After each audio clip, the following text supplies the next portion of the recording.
Shri Krishna Chaitanya Prabhu Nityananda Shri Advaita Gadadhara Shivasadi Gaura Bhakta Vrinda.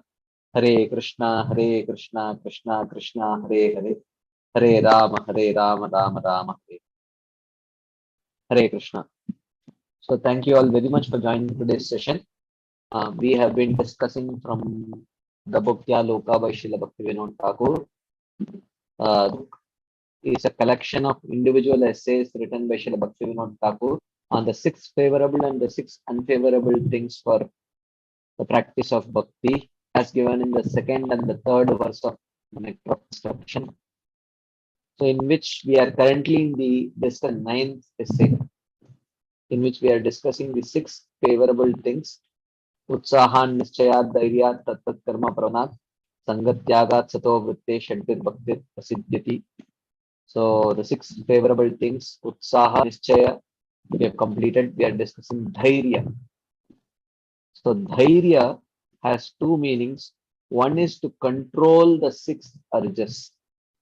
Vacho Vegam, Manasa Krodha Vegam, Jitva Vegam, Udaropastha Vegam.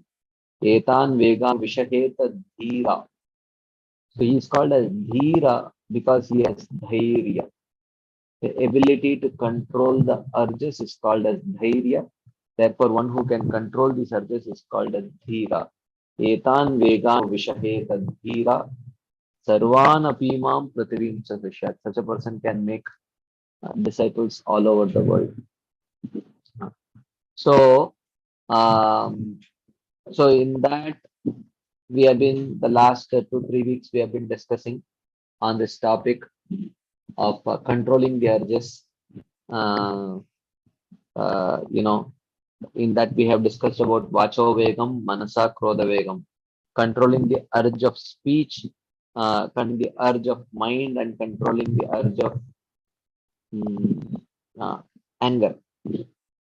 So we have to discuss about the rest of the 3 urges, and there is one more meaning of the word Dhairya, which means patience. We have to discuss on that, and then subsequently we will discuss what Srila Prabhupada speaks about this principle of Dhairya, and also what Srila Bhakti Rakshakti Swami Maharaj discusses. So before we start discussing from where we left off, I'll request Radha Pramod to do a recap of what we have seen already, and then I will take the discussion from there. Over to you, Prabhu. Om Jnana Timirandasya Jnananjana Shalakaya Chakshurunmilitam Mena Tasmai Sri Gurave Namah. The last time we had a long discussions on some topics, so I just recap the topics what we have discussed. So first topic was on the difference between understanding the difference between Nishkam Karma Yoga and Bhakti Yoga. So there we had discussion on what are the activities in Nishkam Karma Yoga. It is done, it's basically Varnashrama duties, whereas in Bhakti we perform 9-fold devotional service activities. And what is Pramana, on what basis they do? They follow Dharma Shastras. In Bhakti they follow Bhakti Shastras. And what is the ultimate result they achieve in Nishkam Karma Yoga is purification of heart, wherein in Bhakti Yoga it is Krishna Prema. And this is based on the false ego, but it is, the ego is true ego. We understand Jivara Sarupe Krishna Nityadas. And then basically the motivation is Dharmasya Sankalpa, Dharmasya Varjana. Here the motivation is Anukulasya Sankalpa, whatever is favorable to Krishna consciousness. And then we had very elaborate discussion, can astrologer predict the future of devotee? Then we had some quite elaborately, a few points I have mentioned, like how astrologers are able to predict. So the reason that was discussed is Krishna, to predict the faith of astrologer, he will allow him to predict even the future of devotees, because even that Vedics, the astrology also Vedic science, but it will not happen all the time. So that is another point. And next is planets are carrying the will of Krishna indirectly through the law of karma for those who are not devotees of Krishna. So it is also Krishna only, but indirectly that is happening. The planets are doing, but planets don't tell the will of Krishna for, they don't control, they don't decide the will of, they cannot tell the will of Krishna for devotees. That means through astrology we cannot understand them. But non-devotees, we can understand what planets are telling. And astrology is science that works based on karma. For devotees, there is no karma. And by knowing about the future, and there is a question that we can take precautions. Now, if you know what is our future, so go to astrologer and try to know what is the future. Even if you know future, what are we going to do? If there is a danger in future, we are going to do bhakti. And if you don't have any danger, then also we do bhakti. In all situations, we just continue to do our devotional service. So there is no change for a devotee. And another important thing, our acharyas never recommended to go and try to know what is your future and based on that you behave. No, it was never recommended. So we just follow our acharyas and no need to go to any astrologers and trying to know our karma. And then there is a question that troubles will come arranged by Krishna to make us take his shelter. And then there is a discussion on the shloka tattenu kampasu samiksha bunjan evatma kritam vipakam. So here the devotee takes, it is not based on karma. So here the karma is not what is regular. It is not that meaning. The important meaning of the shloka is devotee takes personal responsibility of his suffering. He feels that because I am not taking shelter of Krishna, Krishna is putting me in the trouble, so that and is reminding me that I have to take shelter of him. And here karma is in the sense that he is taking responsibility. It's not based on law of karma. When he says it is karma, it is he is taking that responsibility there. And if it is karma, then he would not have been grateful to Krishna. This is why it is Krishna doing. Why I should be grateful for what he is doing to me? Because he is feeling grateful means he is understanding the hand of Krishna. It is not. It is not law of karma. And same thing in Kulashekar's prayers also we see that he's telling Krishna, help me. If he is thinking it is by karma, then why he will ask Krishna? He knows that Krishna is intervening and he can change everything. And then when we see devotees suffering, should we think it is because they did some mistake Krishna is doing? No. When devotees are suffering, we should think it's an opportunity for us to help them. And Krishna is doing that so that the devotee will become more purified and he will come more closer to Krishna. So Krishna is trying to purify him and bring him closer. It is not because he is doing some mistake. Like that we should understand. And then we discussed how our topic of discussion is that the 6 qualities that enhance bhakti, dhairya, patience. In that we are discussing on manasa vegam, the urge of me. And where Patanjali Muni, he accepts that bhakti can also regulate mind, not only just Ashtanga Yoga. And another thing is, if devotional service is performed for the purpose of regulating the mind, then it is not pure devotion. It will mix a devotional service. We should not do to control or regulate the mind. We should not do bhakti. And it is not pure devotional service. Because for the practitioner, the urge of mind is regulated by pure cultivation of favorable devotional service in relation to Krishna. That itself, the satisfaction comes. The Shubhada is there, and he will feel completely satisfied in that. He will not separately work on trying to control the mind. And then we had discussion on Krodha Vegam, urge of anger. And the discussion is, anger arises when man's lust is unfulfilled. And then Krishna Bhakta Nishkam Ateva Shanta. Now the Shanta is, he is actually peaceful. Why he is peaceful? Because the devotee of Lord Krishna is desireless, that's why he is peaceful. That means he is not angry. And then another important point discussed was motivated devotional service cannot conquer anger. Now what is this motivation? Motivated means if then lust is because of wrong abhilashas in this case. There is motivated means wrong abhilashas are there. That's the lust. But whereas practitioner devotees, he may also have lust, but it's an anartha for him. And it is not possible to conquer anger by intelligence alone, because the attachment sense gratification eventually overcomes the mind and intelligence both. And then we had a very detailed discussion on Avanti Bravana's situation. And after going through all the situation, in the end, this song is there. It says, एतां स आस्थाय परात्मनिष्ठम अभ्यासिता पूर्वतमैर महत्तिभिः. He says that I shall cross over the insurmountable ocean of nescience by being firmly fixed in the service of lotus feet of Krishna. This was approved by the previous acharyas who were fixed in fond devotion to Lord Paramatma, the Supreme Personality of Godhead. So this is how he is able to control all what all he went through in the situation. Anybody could have become very angry or upset or agnostic and all, but instead he is accepting gratefully and offering such prayers. And what he says is, without Paramatma, one cannot cross the insurmountable ocean of nuisance, and it can be for householders or sannyasis. So, Paratmanishta, sorry, without Paratmanishta, one cannot cross over even for a householder or sannyasis. He has to completely surrender to Lord, and it is impossible to cross the material ocean by process of yoga. It is only by Hare Krishna.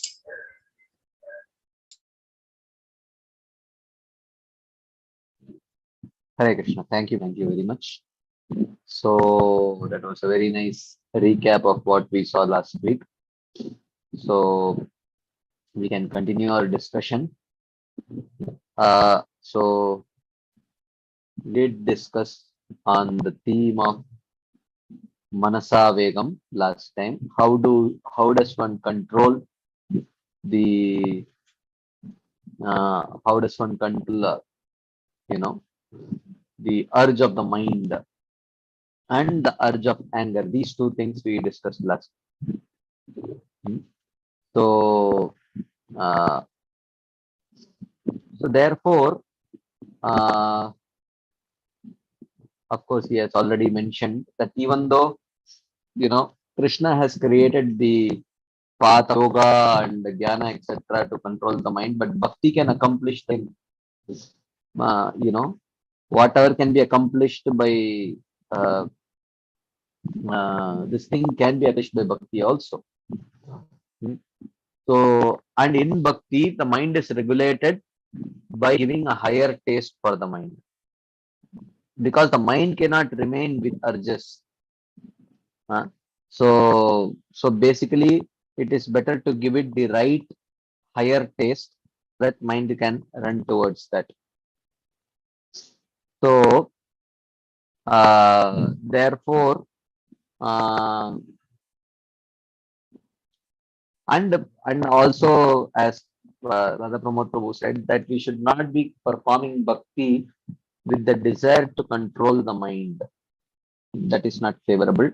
Naturally, when one performs devotional service, the mind gets regulated by that. So for the practitioner, the urge of the mind is regulated by pure cultivation of favorable devotional service in relationship to Krishna. So then we discussed about Krodha, how do we control the urge of anger. So when lust is controlled, naturally anger is overcome. So lust as an anara, naturally by practice bhakti, lust gets subdued, and when lust gets subdued, anger also gets subdued. But for a mixed devotee, because he possesses desire for other things as an abhilasha, as a cherished goal, for him to overcome anger is not possible. So therefore, those whose devotional service is motivated cannot conquer anger. And then we saw the example of the Avanti Brahmana. So his example is given. So therefore, without Paraksha, one cannot cross the insurmountable ocean of nescience.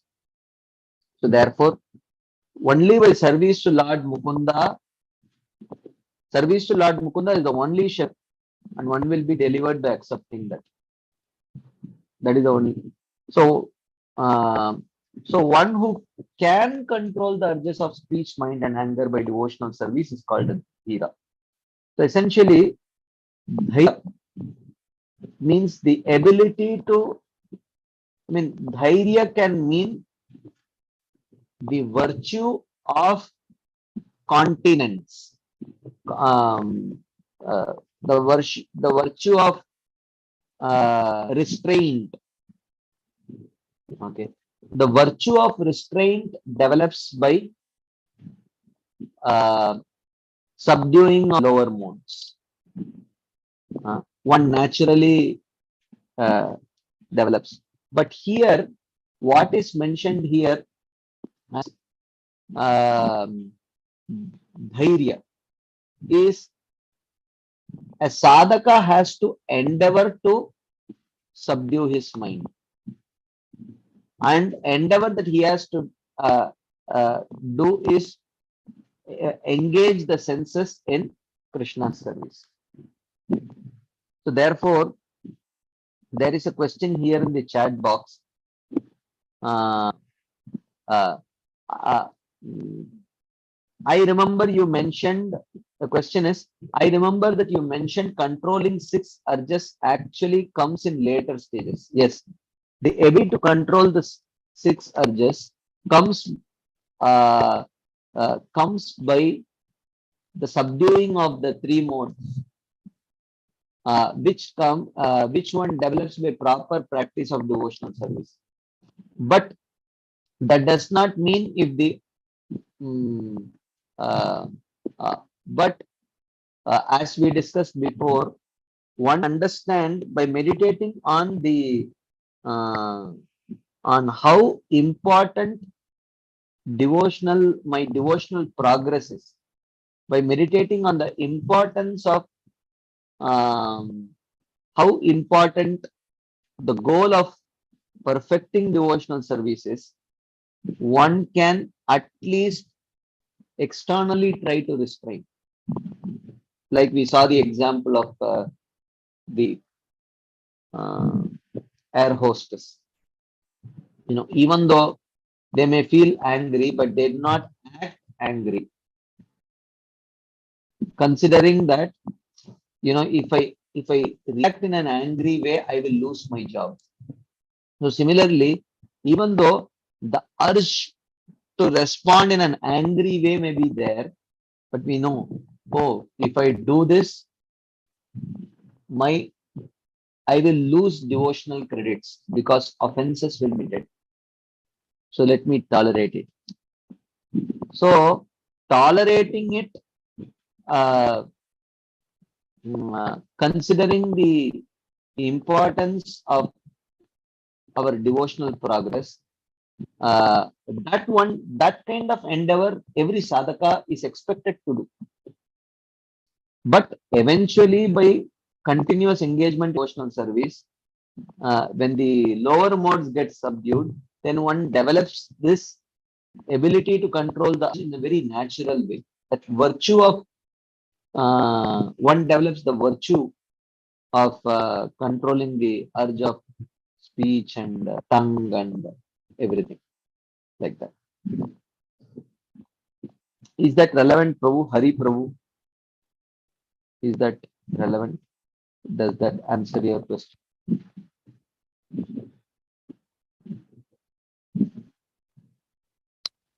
Okay, there is another question here. I don't know if it's a question or a comment. I don't know. My dear, so this is from 7.10.13.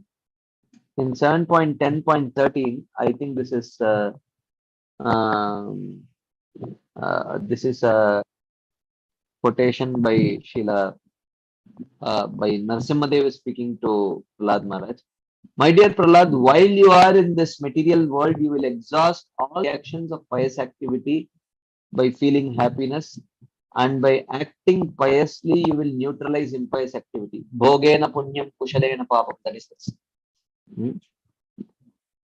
You will give up your body, but the glories of your activities will be sung in the upper planetary systems, and being fully from all bondage, you will return home back to Godhead. So the question is, how do we understand these kind of verses, Prabhu, where devotee is affected by Papa and Punya? Okay, I'm not sure did others understand the question, because this comes in the 7th canto, 10th chapter, where Narasimhadev is addressing Prahlad Maharaj. He says, Bhogena punyam kushalena papam kalevaram kalevan hitva, like that it is mentioned. I don't remember the complete verse, but it starts with this Bhogena punyam kushalena papam kalevaram yavat javena hitva, and so on, whatever. So he says that you will exhaust all the reactions of pious activity by feeling happiness. And by acting piously, you will neutralize impious activity. Here, Narsingadev is seemingly suggesting to Prahlad Maharaj that that you still have papa and punya. You will neutralize your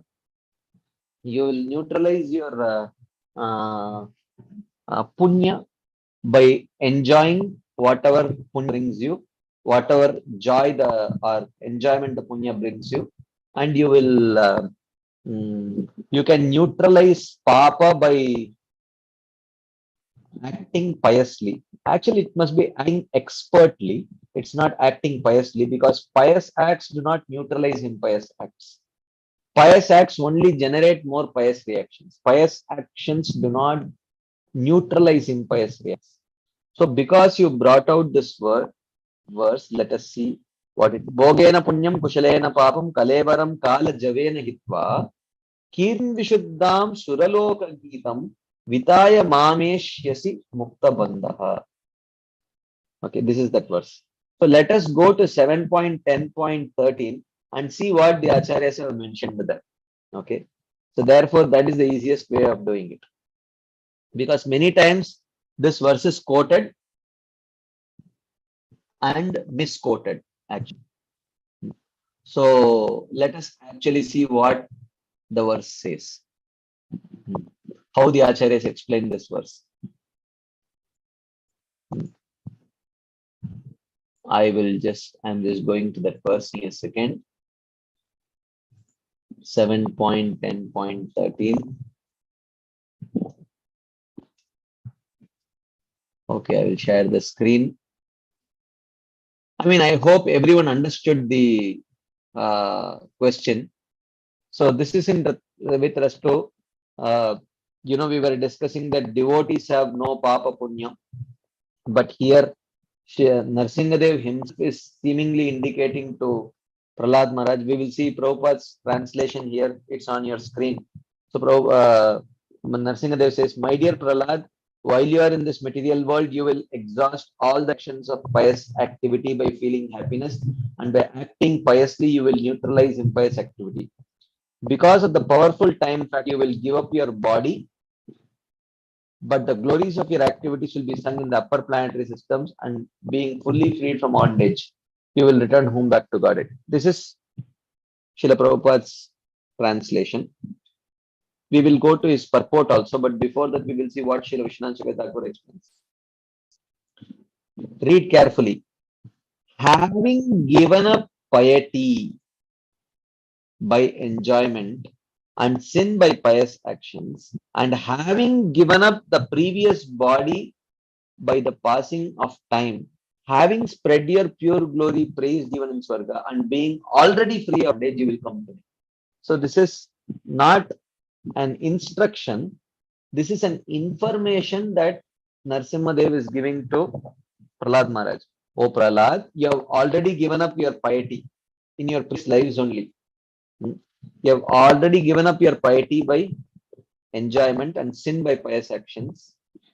And having given up the previous body by the passing of time. He's talking about the previous body of Prahlad Maharaj, not this current body. And having spread your pure glory, even in Swarga, and being already free of bondage. He's not telling that in future you will become free of bondage. You will come to me. So here, I will read Srila Vishwanath Chakravarti's commentary. I am actually highlighting it. Please read carefully. Srila Vishwanath Chakravarti says, "Do not be afraid of bondage by karma. Do not be afraid of bondage by karma, by enjoyment. In your previous birth, Read carefully. In your previous birth, all karmas were destroyed. By experience of enjoyment, the prarabdha punyas will be exhausted. By pious acts, prarabdha sins will be exhausted. Here, pious acts does not literally refer to pious activities. This is more like prayaschitta rather than pious activities. Giving up your previous body, you attain me now. So, which means you have already attained me by giving up your previous body. You are already liberated from bondage in this life. You are a Jivan Mukta.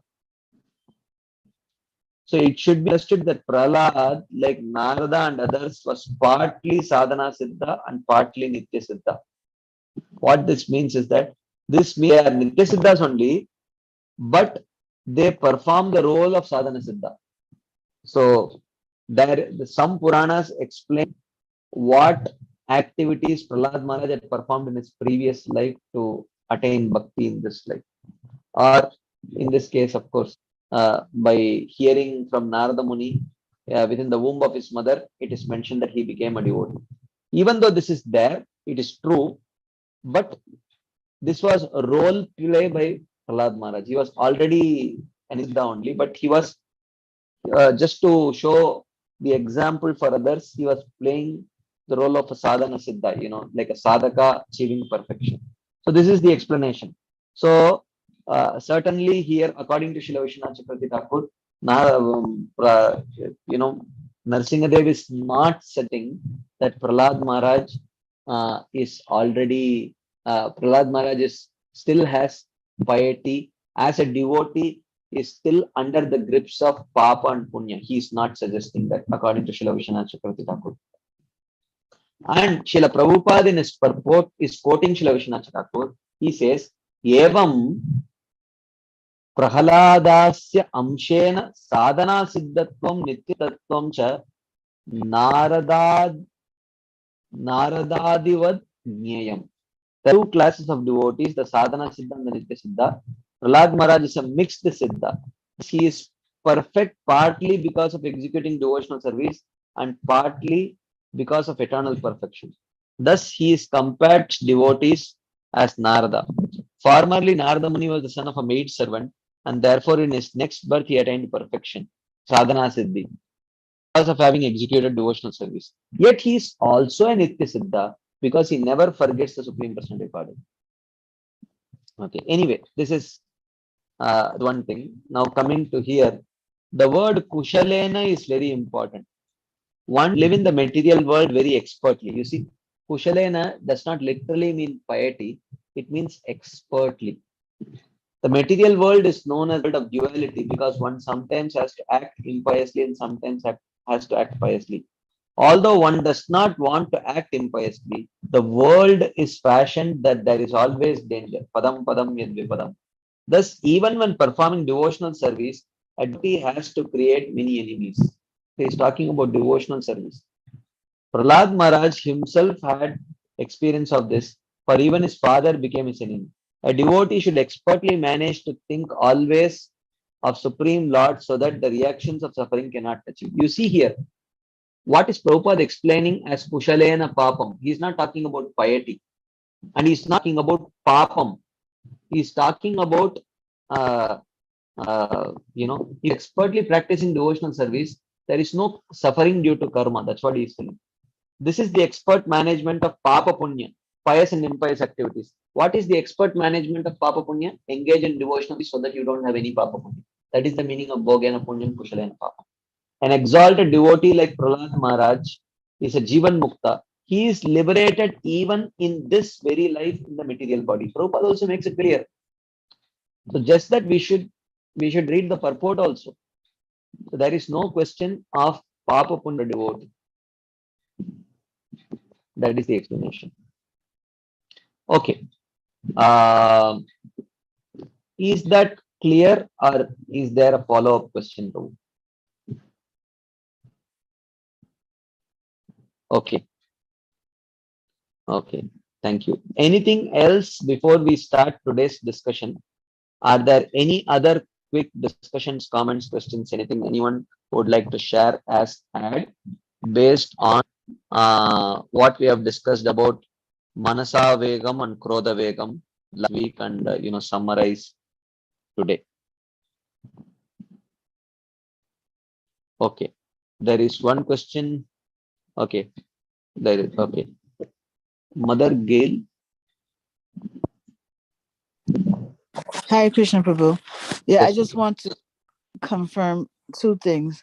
One is that papam Mhm. can only be neutralized by prayaschitta, right? Not by Punya. any kind of no Yeah. piety, not piety. And in answering this last question, I wasn't able to follow the point of Vishwanath Chakravarti Thakur that you were quoting there concerning piety and punya, or was that the point that I just mentioned? I don't know. Okay, let me share the screen again.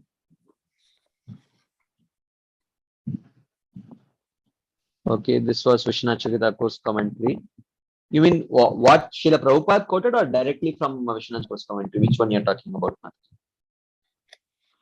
Well, probably both, but primarily, Vishwanath Chakravarti. Yeah, so Vishwanath Chakravarti says, do not be afraid of bondage by karma, by enjoyment. In your previous, which means before he was Prahlad Maharaj, all karmas were destroyed. By experience of enjoyment, the punyas will be exhausted. This is for an ordinary person. For a person who has not taken up to bhakti. Yeah, so even right there, he said all basically piety was destroyed, right? Yeah. Is that because of devotional service performed in his present life? No, this previous life. He performed devotional service. I mean, I know Prahlad in his previous life, he accidentally honored Ekadashi. Is that what he's referring to? Yeah, probably is referring to that. Probably is referring to that. Okay. Yeah. All he right, fasted so he and he he fasted for the Ekadashi and he stayed awake throughout the night. So that was considered like a very powerful Agyakriti, which destroyed all his karma and gave him qualification for bhakti, like that.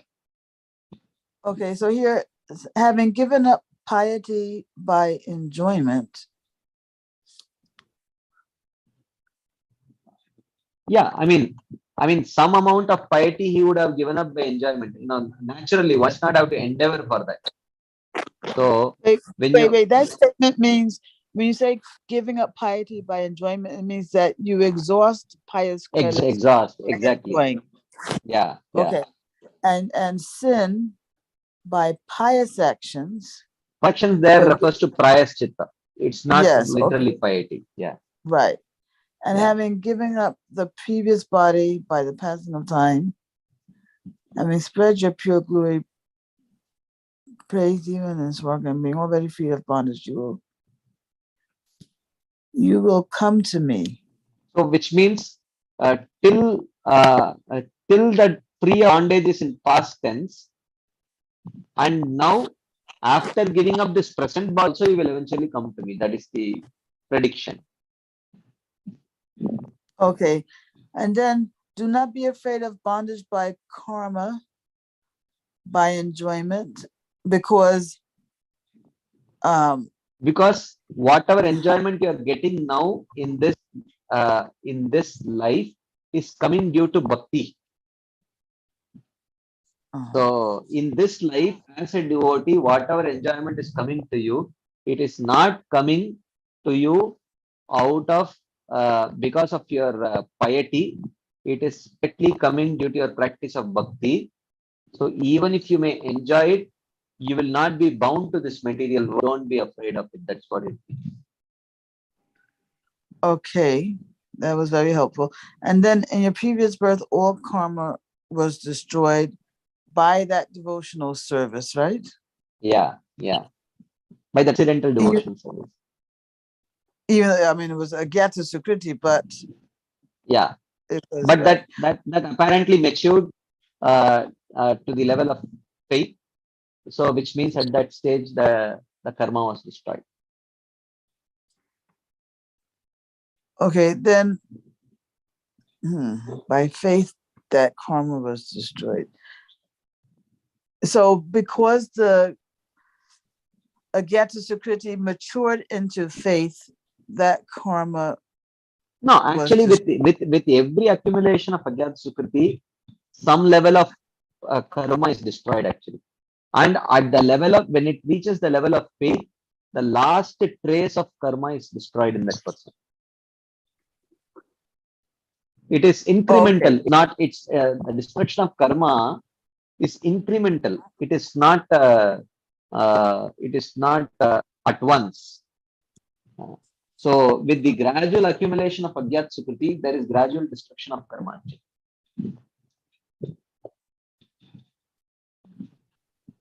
Okay, but once we reach the stage of what, complete faith or just faith? Yeah. Just faith. Pure faith, ordinary, pure faith may be weak faith. also. Yeah, ordinary faith, Adav Shraddha, beginning faith. So by the point of ordinary faith, all karma is destroyed. All. Even though that faith is weak. Yeah, very pliable, weak, and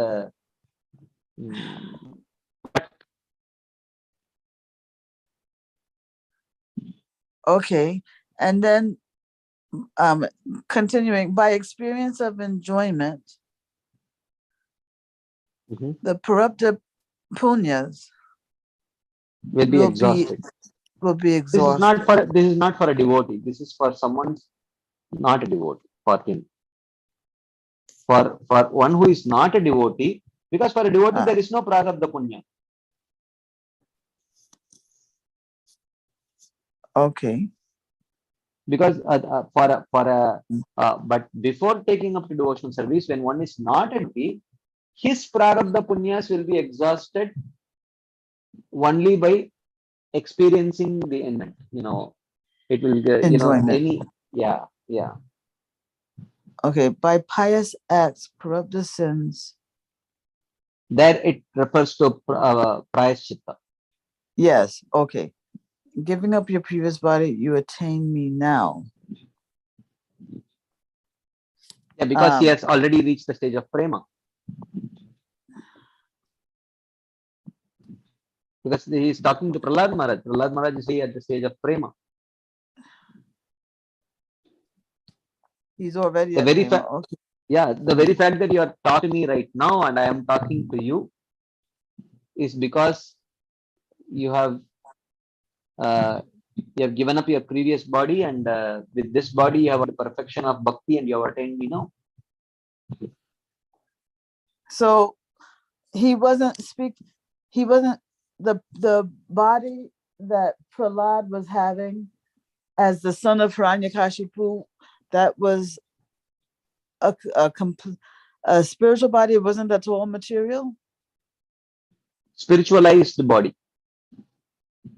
Yeah, because you see, my understanding is that the Prema cannot be contained in a material body, right? And I thought maybe even a spiritualized material body. No, there are many devotees who have reached the stage of Prema in this body. I mean, practically all of them attain Prema. So you cannot become an eternal associate of the Lord in this current body, but one definitely can experience Prema, because by the time one reaches Bhava and Prema, the body is automatic because of engagement in devotional service. The body is already spiritualized. Okay. You are already liberated from bondage in this life. Yes. You are Jivan Mukta. It should be understood that Prahlad, like Narada, and others was partly sadhana Sadhana siddha, yeah, and partly nitya Siddha. siddha. They are nitya siddha, but also take forms of sadhakas during the pastimes. Okay, Prabhu, I think that's okay now. Just one last question I have. Is concerning controlling the mind versus controlling the mind by the process of devotional service. And the reason why this is blurry for me is because we say that the process of devotional service is itself controlling the mind, right? I mean, there is no separate endeavor to control the mind. Actually. The purpose of devotional service is not to control the mind, but while engaging in devotional service, automatically the mind is controlled. Right. So my problem is making this distinction between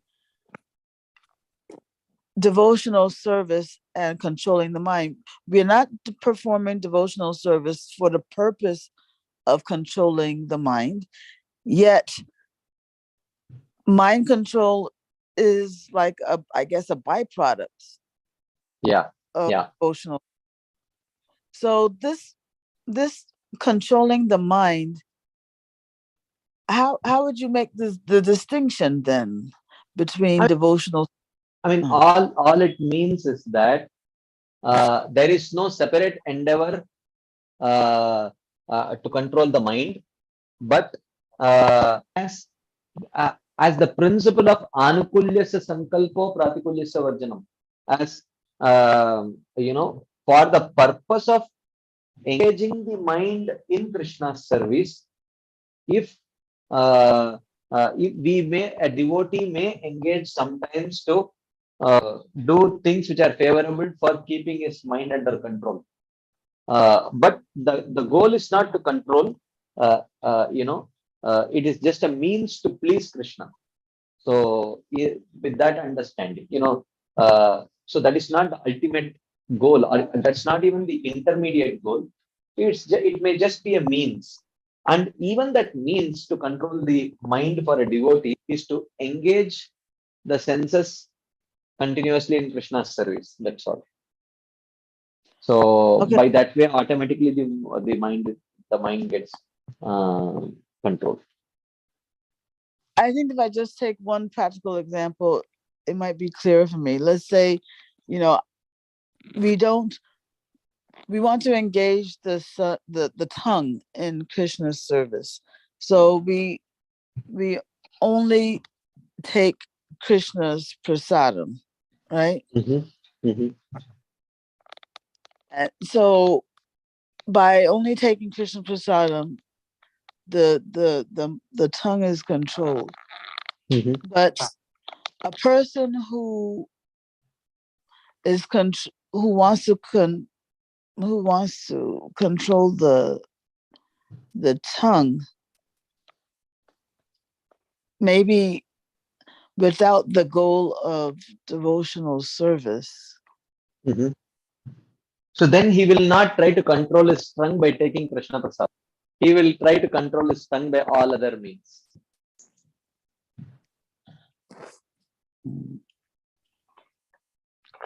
Okay. Maybe it just has to sink in with time, but I mean, it's getting clearer, but it's still a little bit fuzzy. But I'll sit with it. Okay. Okay, Mandaji. If sometime later during the session, if you can crystallize this, we will discuss it again. Thank you, Prabhu. Right. All right. Okay. So if there are no further discussion points or questions, we'll move forward. But if there is any, we can still take it now. Anything else?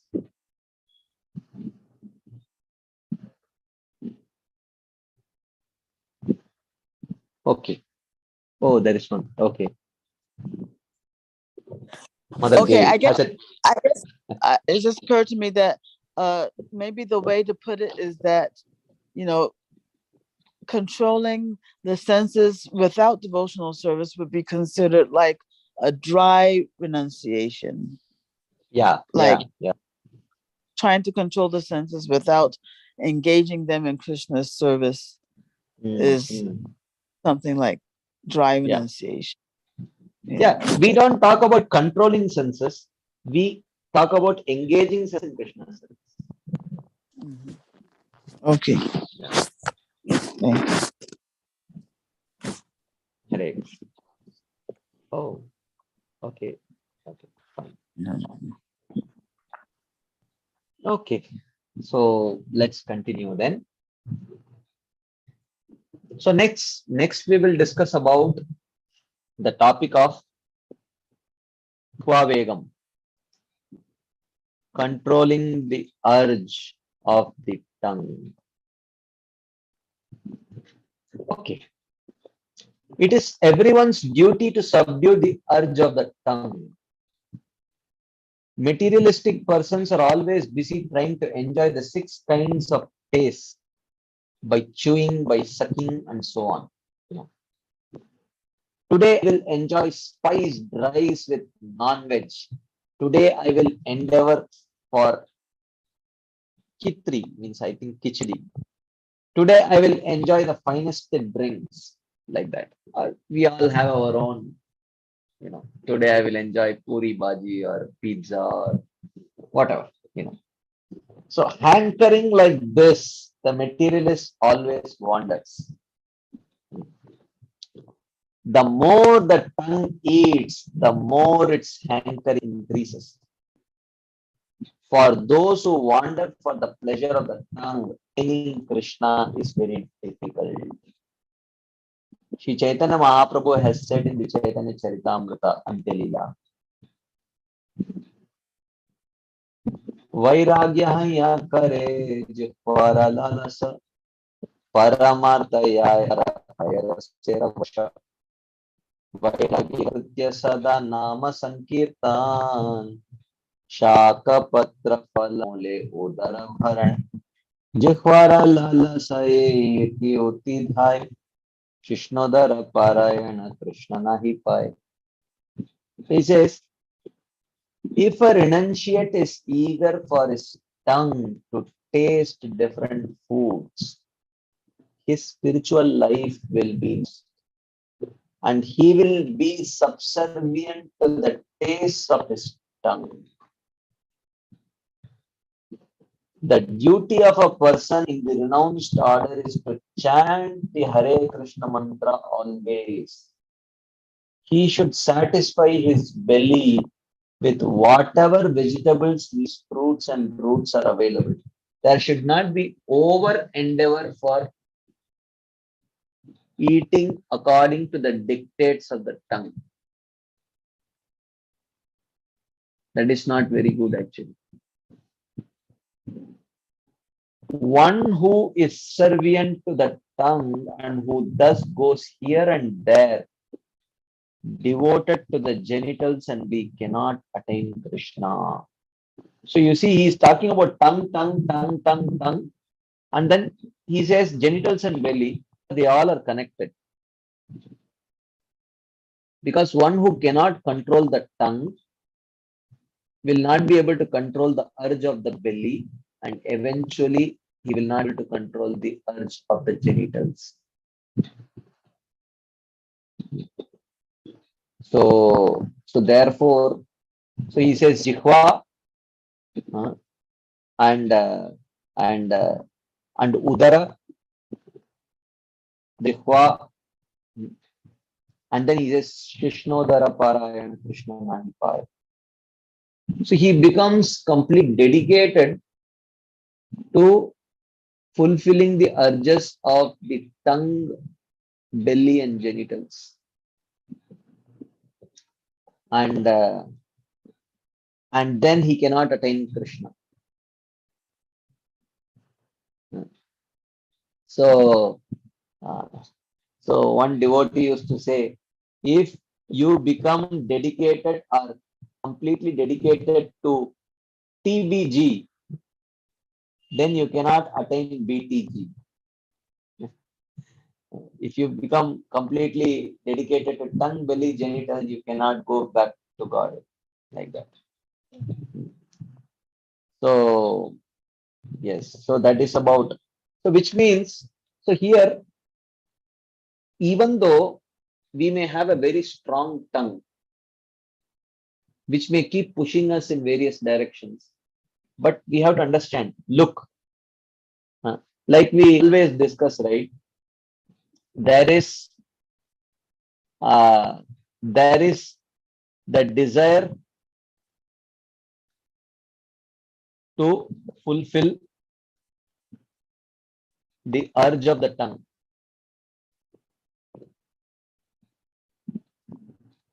Okay. This is born out of our swabhava. Okay. And on the other hand, there is the urge to do things favorable for Krishna consciousness. This is coming from our pure devotional faith. So even though this swabhava may keep pulling us in one direction, a sadhaka is expected to his best to act according to his pure devotional faith. No, this is unfavorable for my Krishna consciousness, I will try to avoid. No, this is unfavorable for my Krishna consciousness, I will try to avoid. So like that. So as a sadhaka, as a sadhana, one should endeavor to control the urge of the tongue. That is what this means. Otherwise, the natural ability to control that comes gradually by progressing on the path of devotional service when the rajogun and tamogun get subdued. But even when the rajogun and tamogun is raging, but still considering the importance of progressing on the path of devotional service, one should do whatever is necessary to control this urge. So that is about controlling the urge of the tongue. Any quick discussion points, comments, questions before we move forward?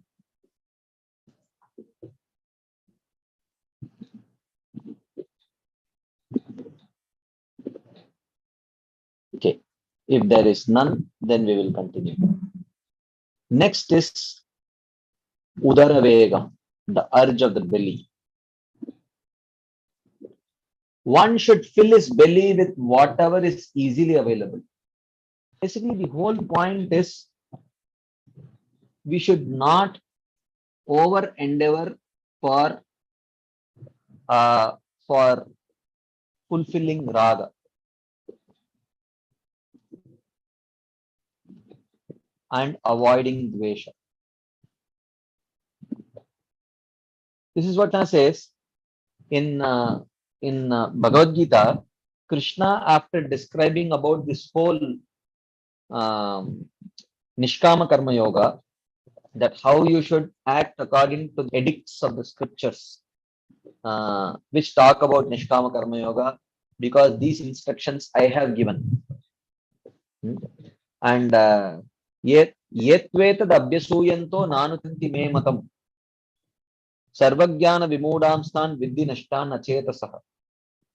So Krishna says that one who does not follow these instructions of mine in the form of, the instructions on Nishkama Karma Yoga, he will be lost.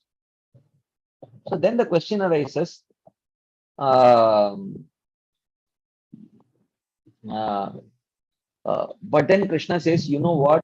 Sadrisham cheshtate swasyaha prakrite jnanavanapi prakritim yanti bhutani nigraha kim karishyati. Krishna says that even though I have spoken about the benefits of following these rules of the scriptures and the punishment for avoiding these rules of the scriptures, but still people who know clearly the awards and punishment. Jnanavan, he is very knowledgeable of these things, but because he has pampered, his senses, uh, because he has pampered his senses by always giving it whatever it wanted.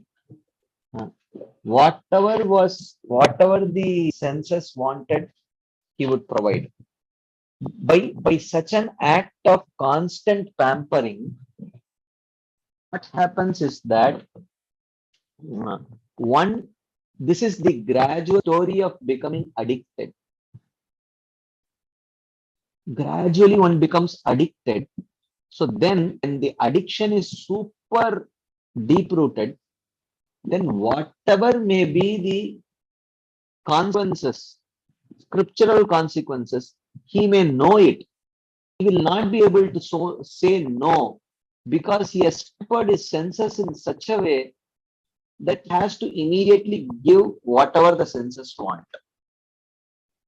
Therefore, Krishna says in the next verse, Indriyasya indriyasyarte radvesho vyavastitau tayor na vashamagachet tauhyasya paripantino. Therefore, Arjuna, when you become an addict, I cannot give you instructions, because an addict is almost doomed. But before you become an addict, I am telling you now, your senses will always drag you in the direction of likes and dislikes. That is natural. But he says, Krishna says, don't pamper them. Don't pamper them. Learn to act according to your value system. Of course, in Bhagavad Gita, when Krishna is giving this instruction to Arjuna, he says, learn to follow the value system of the Dharma Shastras and follow Nishkama Karma Yoga. Do whatever is dharmic and avoid whatever is adharmic. That's what. And don't keep pampering your senses, because by pampering your senses, you will become an addict. And when you become an addict, you're doomed. You're doomed because you can't do anything. So therefore, save yourself before you become an addict. So this is an instruction. So the same instruction is given here. Oh, you want to eat pizza? Immediately you do everything that is needed to eat a pizza. Even though there is lot of other food stuff at home. You want to eat an ice cream, immediately you will do everything that is needed to eat an ice cream. So don't pamper yourself like that. He said, one should fill his belly with whatever is easily available. Whatever is there, eat it. By offering Krishna foods in the mode of goodness. So this is very important. Many times people say that, oh, whatever if it is offered to Krishna, it becomes purified, right? No. You are supposed to offer foods in the mode of goodness only. Right?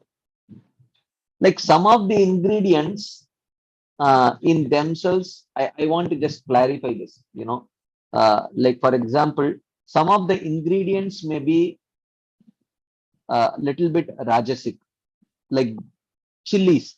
Chilies are very, very spicy. Chilies themselves are rajasic. But when you add in small quantities of food to mildly spice it up, the end product is still in mode of goodness. Right? So like that, there are many food items which may individually be rajasic, but if you add little bit of that to enhance the taste of the food, the end product, the overall food in itself does not become rajasic or tamasic, like that. So, but in general, is supposed to offer food in the mode of goodness and honoring them as the tongue is satisfied and service to Krishna is cultivated. So this is actually very important. Eating food in mode of goodness. One should not eat too much spicy. Katu Amla Lavana Ati Ushna Tikshna Ruksha Vidahinaha Ahara Rajaseshta Shoka Moha Amaya Pradaha. I mean, generally, tamasic food mostly we may be avoiding. We have to debate on that. Rajasic is, we may be attached to eating too spicy, too pungent, too sour, too salty. These are things which eventually are Rajasic. It will inspire Rajasic desires.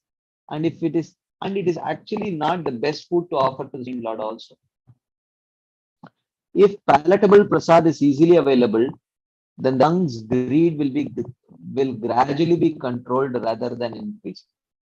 So palatable prasadam, don't just so here don't just deny your tongue by giving uncooked daily some chickpeas or some salad. Okay, little bit okay, but then eat some palatable prasadam. Is that which is for which you are not over endeavoring, then the tongue's greed will gradually be controlled rather than increase. So he says the urge of the belly is a difference. The requirement of the stomach is to eat for the maintenance of life and mitigation of hunger. Very important. We have to understand what is the purpose. Actually, this is Prabhupada says half the stomach food, 1/4 water, and 1/4 for air circulation. If you learn to eat this way, one will be disease free. But this is very difficult actually. At least for me, I find it difficult because when I eat nicely. You ask me to not eat for okay, that is fine. But when I eat nicely. This half, 1/4 principle to follow is big austerity for me. Okay, so the point is, but this is all. No, see, a part of the body can be trained actually. It can be trained. Once it is trained, it gets used to. Stomach is very much trainable actually. The require of the stomach is to eat for the maintenance of life and mitigation of hunger. Because if you feel constantly hungry, then it is difficult to focus on devotional activities. So once the hunger gets pacified, one should stop eating. That's what is mentioned here. Those who are thirsty for devotional service should maintain their life by moderating. Very important point actually. Those who are thirsty for devotional service should maintain their life moderate eating. Those who endeavor to overeat are called gluttons. One of the qualities of devotees is mita book, eating what is necessary. Whatever is necessary to maintain the body and soul together, and whatever is necessary to comfortably practice devotional service, one should take that.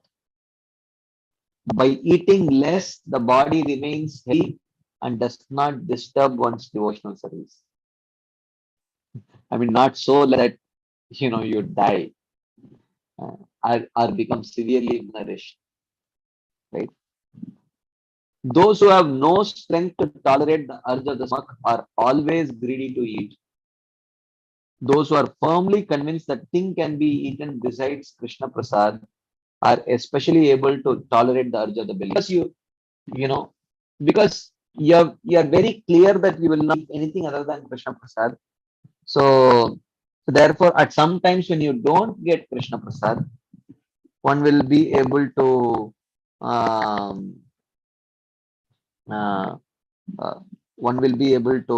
tolerate the urge of the belly. So he says, restriction like fasting on prescribed days are also models of instruction for controlling the urge of the stomach. So even fasting on regulated days, these automatically trains the stomach to get that ability to control the urge. Any quick discussion points, comments on this theme? Anything anyone would like to share as?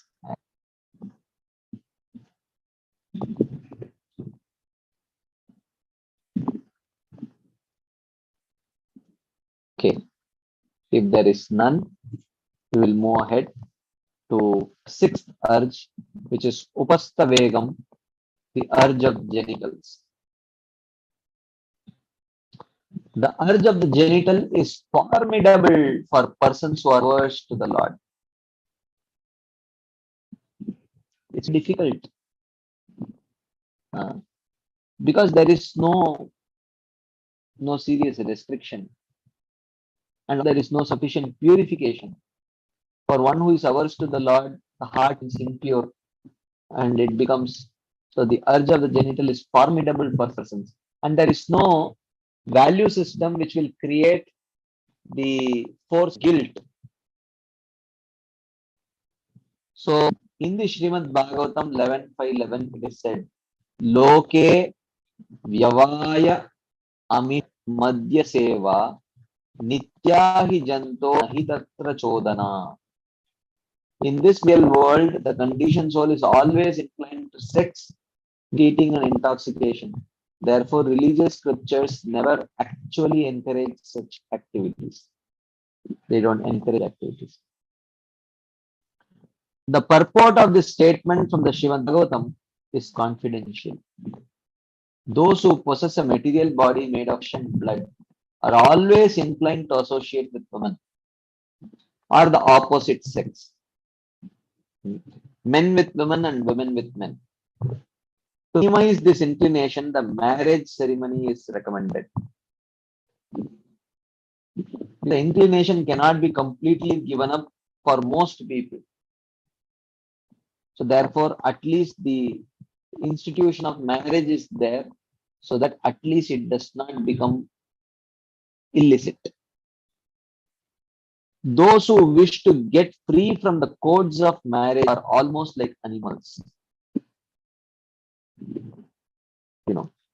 Those who do not want to be bound by the institution of marriage, but still want the association of opposite sex are like animals.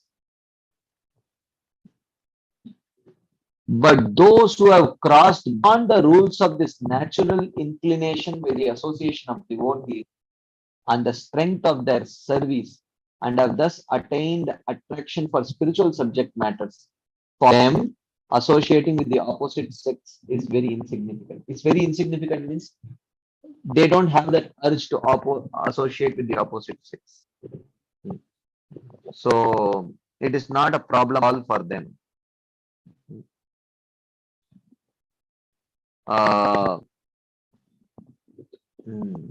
So persons who are filled with attachment for material enjoyment can never tolerate the urge of the genital. So persons who are completely always overwhelmed by attachment for material enjoyment.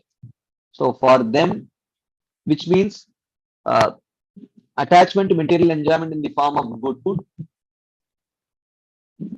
good anything, good house, good job, good in anything, then eventually it will manifest in the form of the genital also. Many of them engage in illicit activities. Regarding this propensity, those who thirst for devotional service are divided into two. So there are two types of devotees who have thirst for devotional service. First are those whose attraction has been purified by the strength of sadhu sangha, give the association of women altogether and continually engage in devotional service. Persons in this group are known as renounced Vaishnavas. So they are called Grihatyagi. Okay. So, there are two categories of Vaishnavas. So Grihatyagi means those who have the stage of Bhava or Prema. Perfected Vaishnavas.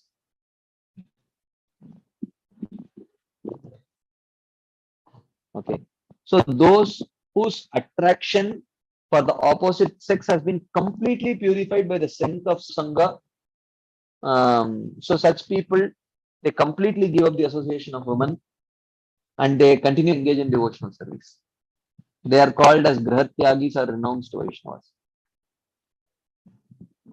So then the second categories are those whose propensity for associating with women has not been destroyed, accept the codes of marriage and remain householders while engaging in devotional service. So these are Grihasthas. Okay. Associating with women as prescribed in the scriptures means to control the urge of the genitals. Okay. So this is about the importance of controlling urge of the genitals. Any quick discussion points, comments, questions on this topic? Anything anyone would like to share, ask, add?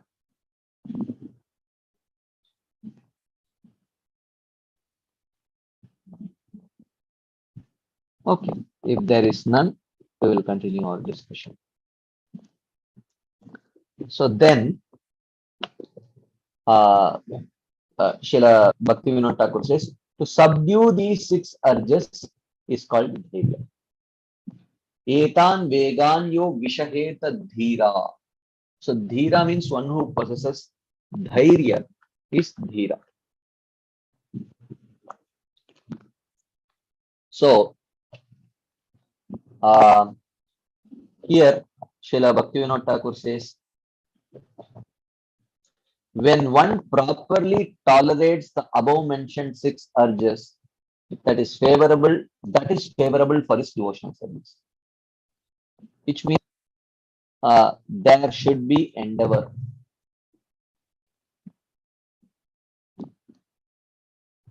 Okay, let us spend some time discussing about this, right? So we endeavor when it is not natural to us, right? So now let's try to list. I will put a I will add a slide here, and let us do a small exercise. Let us do a small exercise here. Maybe I'll add one more slide here. Okay. So we will do a small exercise. Let us try to see what all we can do to control the 6 urges, because here this is mentioned as an instruction, right? As an instruction for a sadhaka. So instructions are given to those who have not developed a natural ability. We may not have naturally developed the ability to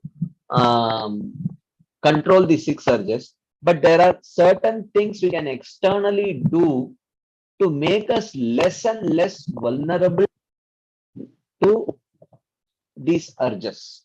Okay, so let us take one urge at a time, and let's do this exercise. Okay, so now let us start with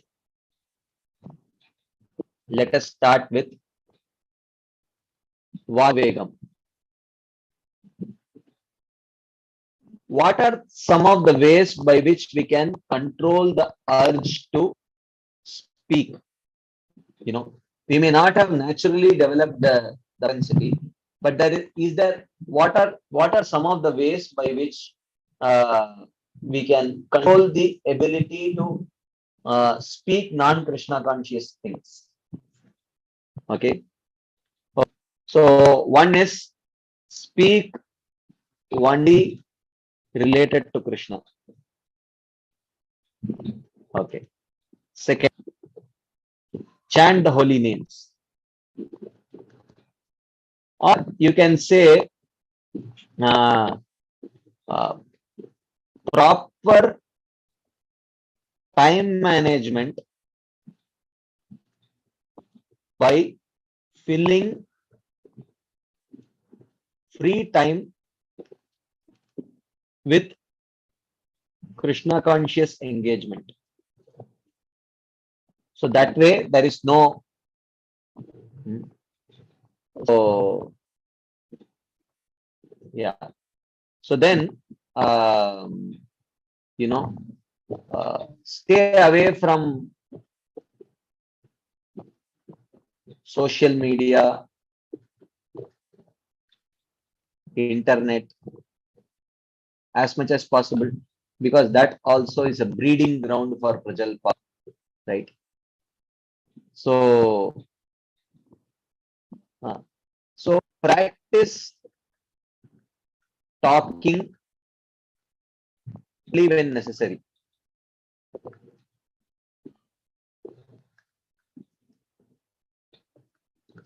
Okay. As a practice,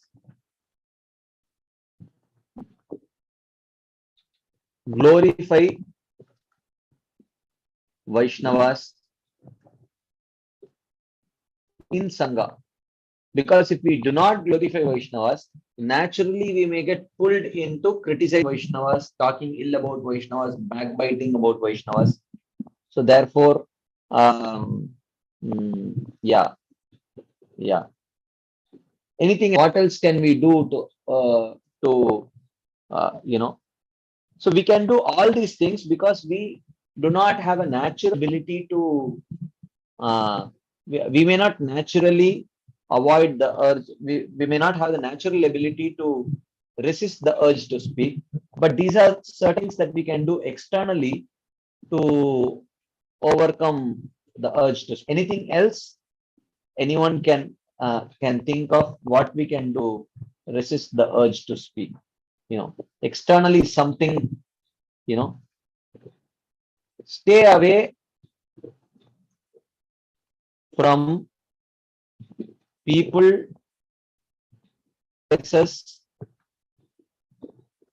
which might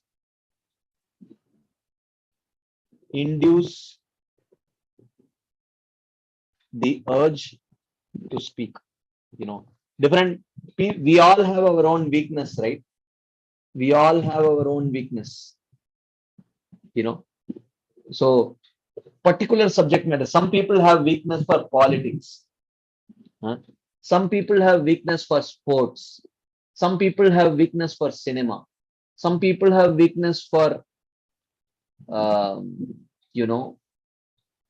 environment. Some people have, we all have our own weakness, right? So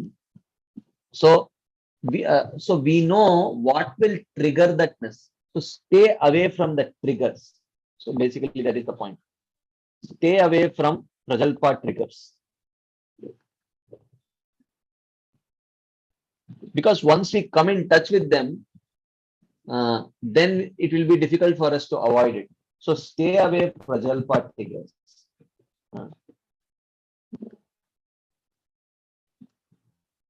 Like that. So this is about Vacho Vegam. Okay. Now let us go to Manasa Vegam. What can we do? I want devotees to participate. More and more devotees, please participate. What can we do to avoid or resist the urges of the mind? Let me start with one. Favorable engagement of senses in Krishna's service. Okay. Then second, regulated life. Yes, very important. Regulated life. You know, so if our life is very regulated, 4 o'clock, get up. 4:30, japa. 6:30, 7 o'clock, something. 9 o'clock, something. If one after another, if something is there, then naturally that regulated life will naturally do this thing. One very powerful method that is mentioned is prayer. Offer prayers to Krishna. Because Krishna is willing to reciprocate to the devotees' prayers. Why do we utilize that? Krishna, please let my mind not run here and there. Let my mind run towards your lotus feet. Toyi me ananya vishaya matir madhupate sakrit ratim mudvahada dadda gange mudadati. Let my mind run towards your lotus feet, Krishna. Okay. Another thing that is mentioned is cultivating spiritual knowledge.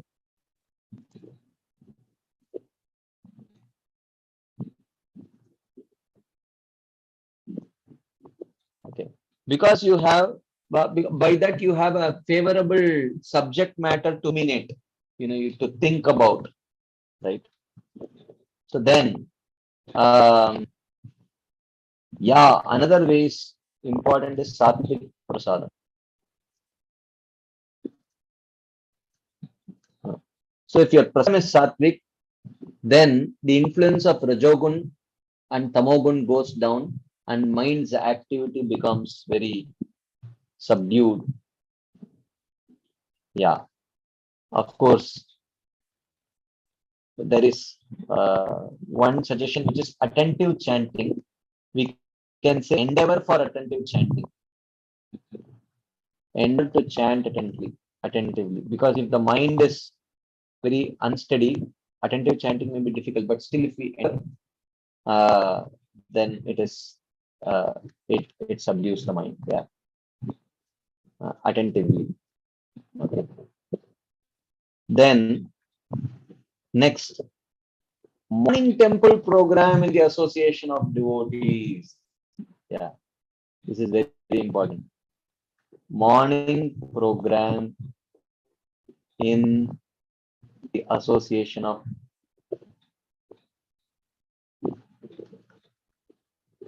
devotees. Yeah, this is very powerful. This is very powerful, actually. Yeah, this. And then next, restricted use of internet. This is very, very powerful. Restricted use of internet and social media, of course. So then, yeah, internet, television, news media, and all of this.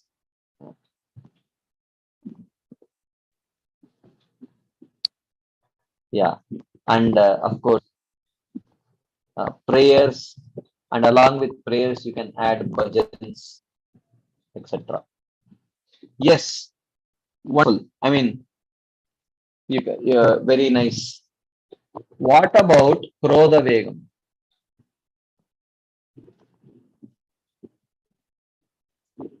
What are the ways of avoiding the urge of anger?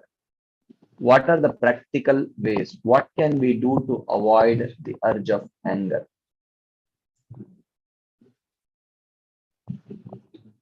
What can we do?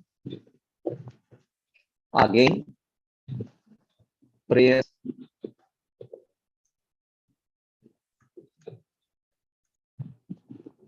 I mean, someone says control the anger. I mean, that's what do we do to control the anger? I mean, that is what we are discussing, right? The second is forgive.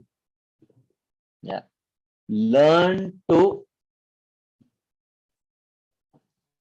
forgive. Okay, and Yeah.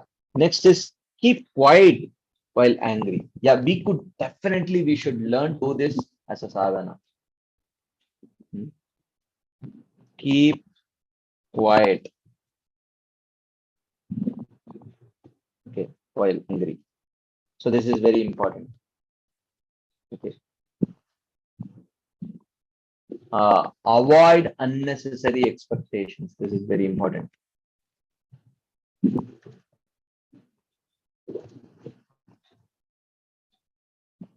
Because when that is not fulfilled, that leads to anger.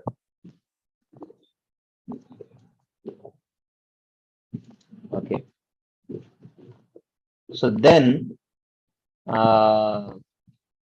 yes, of course, avoid unnecessary expectations is actually, controlling lust. Actually, that's what it means. Pause before acting.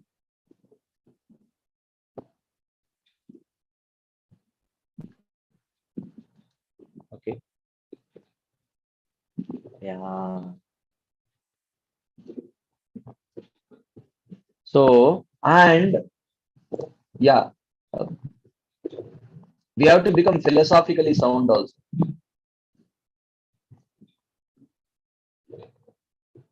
Okay.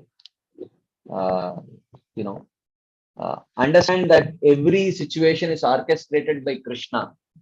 So, so, that philosophically being grounded also helps. It is very important because it comes from there.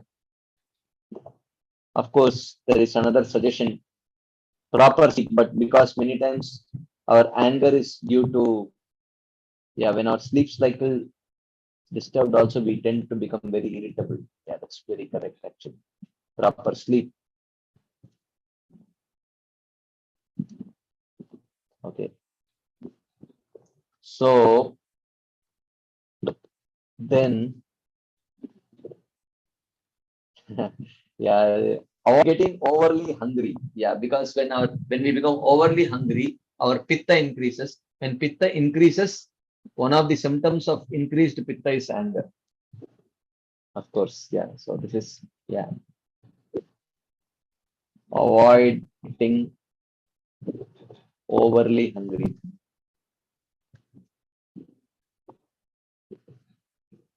Okay. So uh,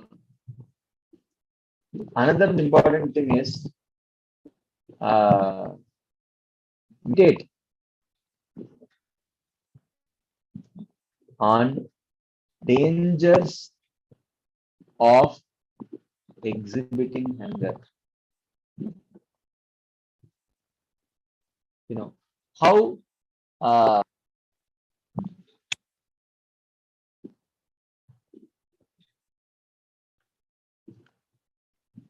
okay, because of exhibiting anger. How, if I become angry, uh, you know, and respond in an angry way, it will lead to offenses, and offenses will ruin my progress in devotional service. And most important thing, again, we have to stay away from anger triggers. Stay away from triggers.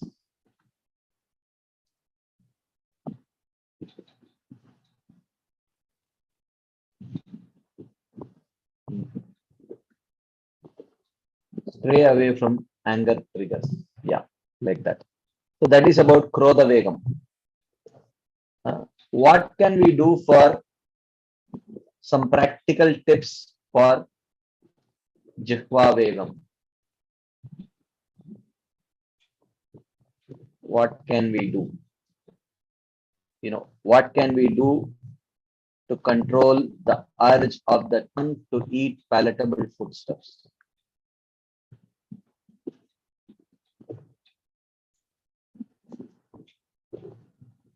Of course, eat only prasad. Of course, yeah, eat only prasad. That is the easiest thing. Okay. Uh,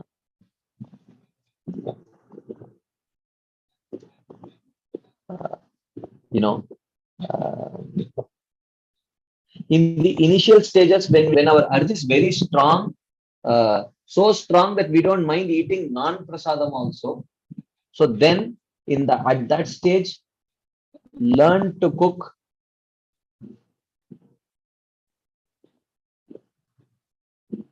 tasty prasad.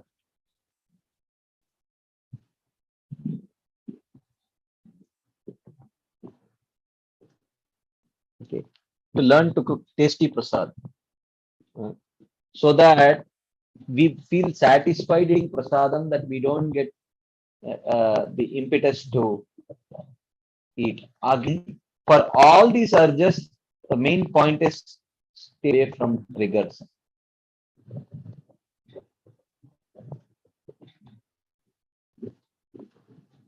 If we have a particular weakness,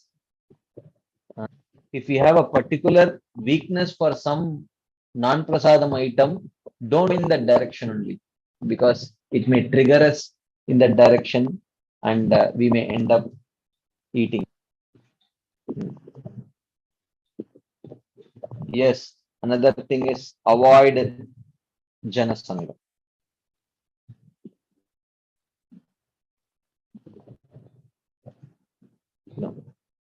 Avoid janasanga is, again, because those people say that, "Arey, kya hota hai? What happens? You can eat, once in a while, it does not really matter." They will trivialize your value system. So they will trivialize your value system. So when many people keep trivializing your value system, you have heard this story, right? Someone was carrying a goat on his shoulder. So 3-4 people decided that they will steal that goat from him. So the first person who was passing through, he said, "Hey, why are you carrying a dog on your shoulder?" He said, "What dog?" So maybe he thought he must be crazy. Then the second person, he said, "Hey, why are you carrying a dog on your shoulder?" Then he got some doubt. Then the third person came, "Hey, why are you carrying a dog on your shoulder?" And then he really thought, "Hey, maybe I'm carrying a dog. What is this? Am I hallucinating?" And then the fourth person came, "Why are you carrying a dog on your shoulder?" He threw that goat away and went, really believing that he was actually carrying a dog, right? And then those 4 people took that goat and killed that goat and ate that goat, right?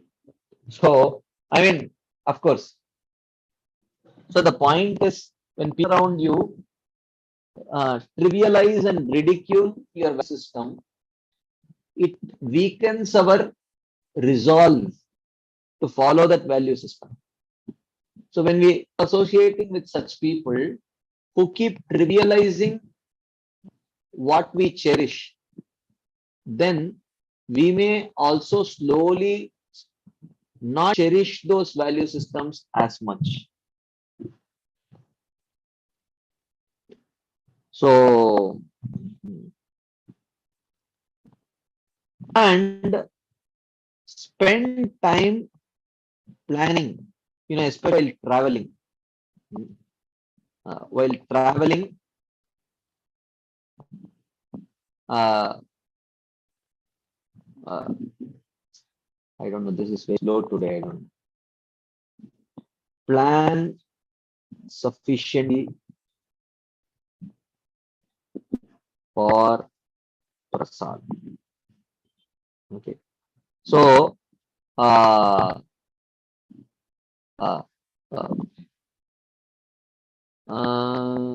sorry. Okay. So while travel, especially when you're going for a long travel, day 1, what we are going to do, day 2, what we are going to do, day 3, what we are going to do. I mean, for outside people, they don't have to plan so much. Insiders have to plan. We have to plan. So therefore, what will we do? What can, so if, okay, the place where we are going, we won't get prasadam.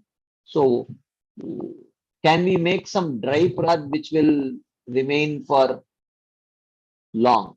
So learn those things. There are things like masala pi or kakra or or theplas. There are many items which have a longer shelf life which you can eat. Or if you are much more simpler, what my mother does, you know, she, she gets chipped rice, you know, chipped rice, soak it in water, it becomes soft, purchase curd, add some salt, mix it and take. That's all, you know. So it tastes just like curd rice only. But this may be too austere for people to eat 3 times a day. So in that case, then it's okay. Plan sufficiently. So that we can sort of ensure that. And also, as Prabhupada says, uh, oh, that will come in Udara. Okay, I will not write it now. Anyways, so there is something about people watch Karmi videos and prepare food. I don't know if that is of course, if they add some onion, garlic and all, we cannot add. But definitely, I think, I don't know, is that a problem if someone, if non-devotee shares a recipe, you cook that way, and of course their consciousness enters. Yeah, but okay, matlab, yeah, it's, I don't know if that is a serious problem. Maybe it is, I don't know. Um, if there is a good cook, you learn the recipe from the cook and cook it for Krishna. Is that a problem? Yeah, maybe. In one sense, if there are good devotee cooks, Mataji's cookbook is there. Um, yeah, in ISKCON Desire and other such places, there are very nice recipes. There are devotee cooks also who teach many recipes. One can learn from them. Yeah, as possible, try to minimize touch with the non-devotee things. Okay, anyways. So this is about Jihva Vegam. What do we do for Udara Vegam?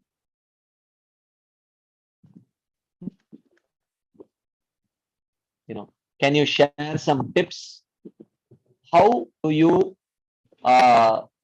control the urge of the belly? Okay. So Prabhupada's principle of half plus 1/4 principle. If we train ourselves. Second is of fasting on festival days.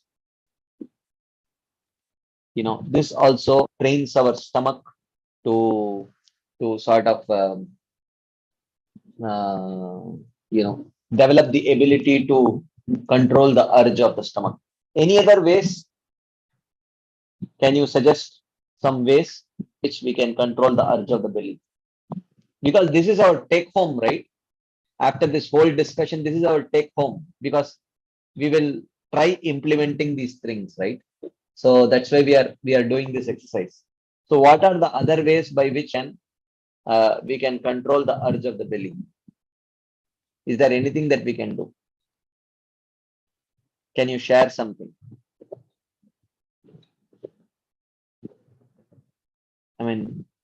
I don't see, no one is typing anything. Anything anyone would like to share? What can we do to control the urge of the belly? Avoid tasty food.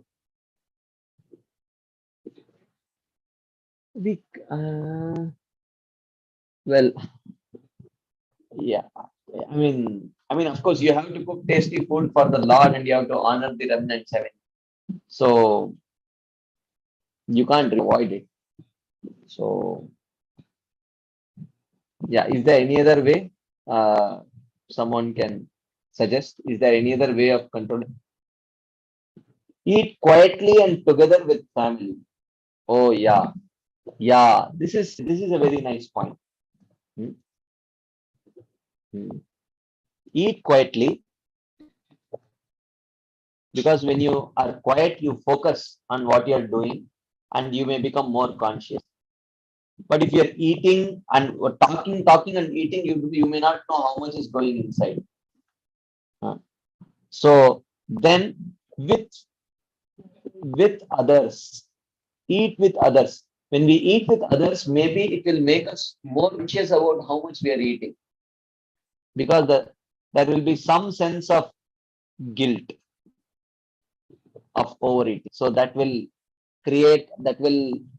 act as uh, a kind of offense. Yeah, palatable food items are for the pleasure of their lordship, but after they honor it, as someone has to honor it, right? You cannot throw it away.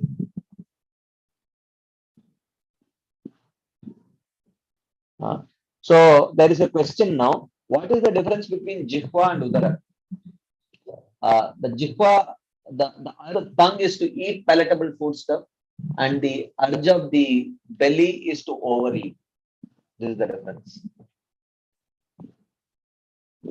Okay, learn good cooking, engage family members. I mean, how would that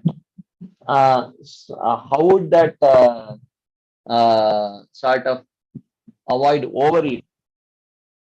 I don't know. I'm sorry. I will write on the screen when I really understand what exactly is getting communicated.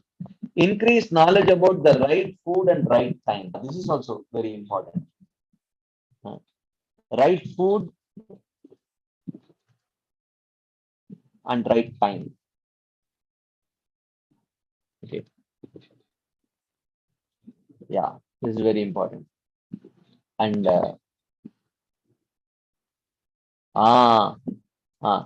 try to understand the need of the body scientifically and eat accordingly. Okay. What does my body need? What does my body need to function? So when we have a knowledge, oh, your body needs only so much food to function nice. So that knowledge actually empowers us. Oh, I need only so much food to function properly. So which means anything more than that, I'm overeating. At least that awareness actually gives us the impetus to avoid overeating. Yes. Okay. Yeah. Next is a very important point. Have snack prasadam in hand. Yeah. Have snack prasadam in hand. Because if in between foods, if it gets too delayed, then the subsequent meal we may tend to gorge and overeat, which may not be good for us. Anyways. Okay. Next, finally, the last part, which is Upastavegam. Now, these are take homes for us. How do we do this? What are the various suggestions that you may give for controlling the other genitals? What can we do? What can we do? What do we do? Share. Again, as for every other urge, avoid the triggers. Okay, stay away from those triggers which may trigger the unfavorable urge to come. Avoid associating.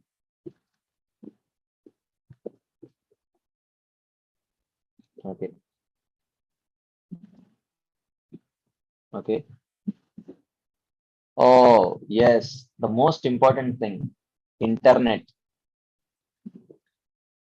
Be very cautious. Hmm? And create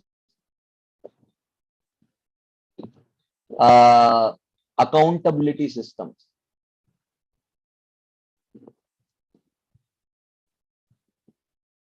Because self accountability is the weakest accountability. Oh, I think the most important point has now. This is the most important point. Maintain healthy relationships and friendships. The most important point. This is bull's eye. Because if we have proper healthy relationships and friendships, then our mind will not meander towards uh, um, it will not meander towards uh, unfavorable relationship. So I mean, another point is determination. Of course, determination, that is little vague. What is the practical application of that? Determination. Yes, we have to be determined, but what is the practical application of that? How do you become? Next point is use the genital only for passing urine for a brahmachari, or if you're a grihastha, only for begetting Krishna conscious children. Of course, this is knowledge, but what are the practical things that you do to fence yourself? We all know this knowledge. It's not that we do not know. Yeah. So yeah, we are avoiding Stri Sangha. We have already mentioned avoid associating. Yeah. Is there any other way? What are the other ways uh, we can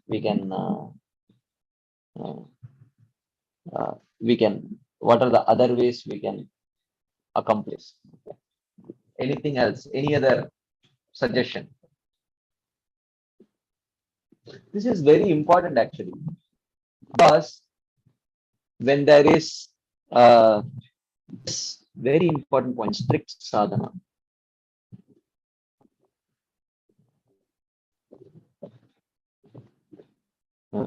So strict sadhana is very important. Yeah, maintaining healthy relationships and friendships. This is very important actually. Otherwise, when there is dissatisfaction there, we tend to search elsewhere. Like that.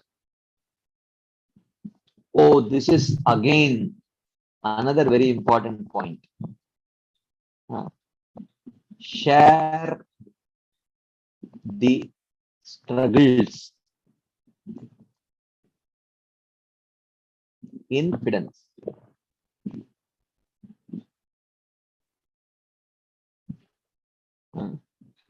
With mature, affectionate,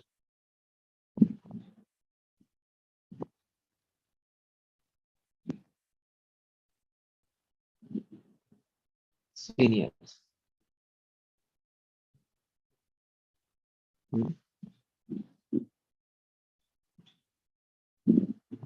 Okay, so this is very important. We should have people from whom to whom we can approach and take help. So so yeah. So then, of course, yes, important prayers. Prayers are very powerful in this. So, and of course, serving Vaishnavas is a very powerful way of giving blessings.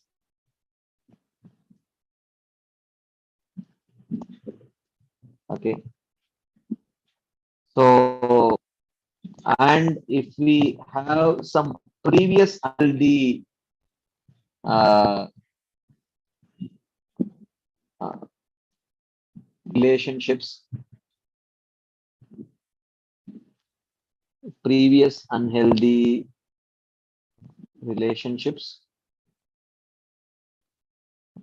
avoid.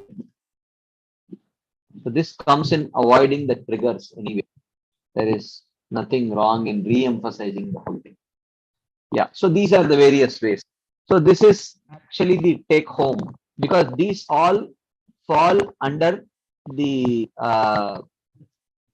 these all fall under the practical endeavors a sadhaka can do to avoid vacho vegam, manasa krodha vegam, jihva vegam, udaropastha vegam. You know, these are practical things. You know, these 2 slides, you have your to-do list for lifetime actually. 2 slides. If we consciously try to apply these principles, you know, then we can end up avoiding these just gradually. So therefore, Srila Bhaktivinoda Thakur says here, when one properly tolerates the above mentioned 6 urges, that is favorable for his devotional service. And when those urges are strong, that is unfavorable for one's devotional service. To do these 6 urges is called dhairya. As long as one has a material body, these propensities cannot be totally uprooted. But by properly engaging them in the appropriate subjects, they no longer remain faulty. Therefore, Sri Narottam Das Thakur has written in his Bhakti Chandrika as follows. So he says,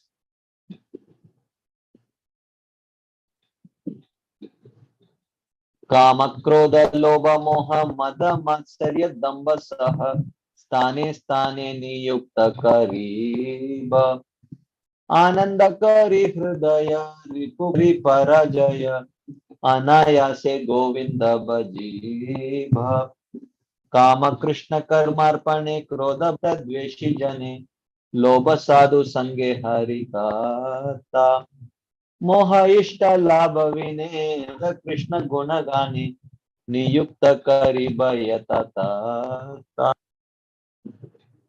I will engage lust, anger, greed, illusion, madness, envy, and pride in appropriate ways.